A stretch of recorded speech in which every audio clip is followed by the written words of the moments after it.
stickers, T-shirts, and homemade shrines. Socially and historically, the Bear was a complicated figure. He waited until 1970 to integrate the Alabama football team, and on matters of race, Bryant was more or less silent. Given his stature in Alabama at the time of the civil rights struggle, that silence could only be interpreted as a tacit, if not wholehearted, endorsement of the status quo. But to a kid who didn't yet understand the connection of sports to culture and politics, these were incomprehensible complexities at the time. To me back then, the Bear was just a football coach. Early in the morning of October 17, 1982, a Sunday and my 13th birthday, my father woke me and told me to put on a sweater and some khakis, to tuck my shirt in, and to get a move on. He had a friend who owned a local lawnmower dealership that sponsored the Bear Bryant Show, the Sunday morning post-game recap that enthralled Tide fans the way televised papal sermons seized the attention of devout Catholics, and the friend had managed to get me invited on the set. I didn't know this at the time, but I had an inkling where we might be headed. Besides church, little else of importance happened early on Sunday mornings in Birmingham, and I was fairly sure that my birthday present wasn't going to consist of a morning of hymn singing at Independent Presbyterian.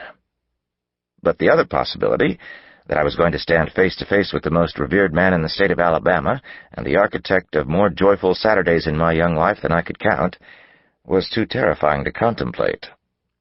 I had an exaggerated view of the man. Once in grade school, I looked at a picture of Mount Rushmore and noted what a poor job the sculptor had done of capturing the Bear's likeness, and that he'd forgotten the hat. We rode in silence through the empty streets, past the Tudor and clapboard houses with lawns like swatches of green felt, past the red clay outcroppings near Birmingham's iron ore seam, and up the winding road to the television studios, where Bryant taped his show for broadcast that afternoon. The parking lot, which overlooked downtown Birmingham, was empty save a few cars and some smashed soda cans. As soon as I got out of the car, I spotted Bryant's bodyguard, a black university policeman named Billy Varner, who was sitting at the door in front of the studio, a wide-brimmed trooper's hat low over his eyes. I'd seen him standing on the sideline of every Alabama game I'd been to, and in almost every television shot or photograph I'd ever seen of Bryant. The Bear couldn't be more than a few feet away. "How's the coach?" my father asked as we walked by, using the man's proper title, as all Tide fans knew to do. "Not too good," Varner replied. The day before, Alabama had lost to Tennessee, something that hadn't happened since my first birthday in 1970. Varner had the Sunday morning Birmingham News at his feet. The outcome of the game was front-page news. Bryant was 69, and even as a kid I sensed something ominous about the loss. It broached the unspeakable possibility that perhaps the old coach was losing his stuff. I walked through 2 sets of large steel doors, and there he was. A glowering hulk of a man with a voice so deep it seemed to vibrate the floor. He was sitting behind a desk like a news anchor, on a sky-blue soundstage hung with signs advertising Coca-Cola and Golden Flake potato chips. His gray hair was slicked back, his cheeks were still red from the game-day sun. But his face was fixed in a steely grimace, and his eyes were bloodshot and wet, as though he hadn't slept. The Bear looked like he was grieving. I felt a pang of resignation. My one chance to meet the Bear, and his mood was positively black. I stood on a stool behind the cameraman as Bryant mumbled gravely through the show and took the blame for each fumble, each missed tackle, and each dropped ball. This was the Bear's way, and it bothered me tremendously. I knew exactly who had fumbled, and it hadn't been Bear Bryant. The captain was going to go down with the ship, but at least one passenger wouldn't let him. After the taping, Bryant got up slowly from his chair and stood on the set looking dour and preoccupied. He turned around and noticed me, then approached and stuck out his hand in a distracted, obligatory way. We shook, and his pillowy palm seemed to engulf my arm. "I want to play football," was all I could think to say.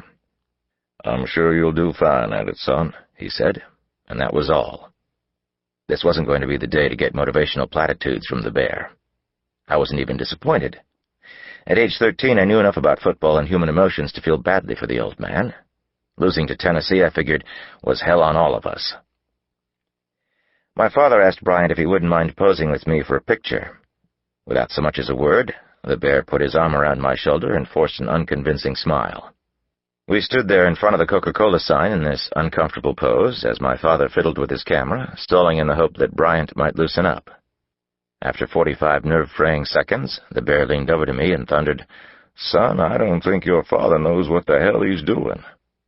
We both laughed, and in the photo that now hangs on my office wall, we look like old cronies, sharing an inside joke.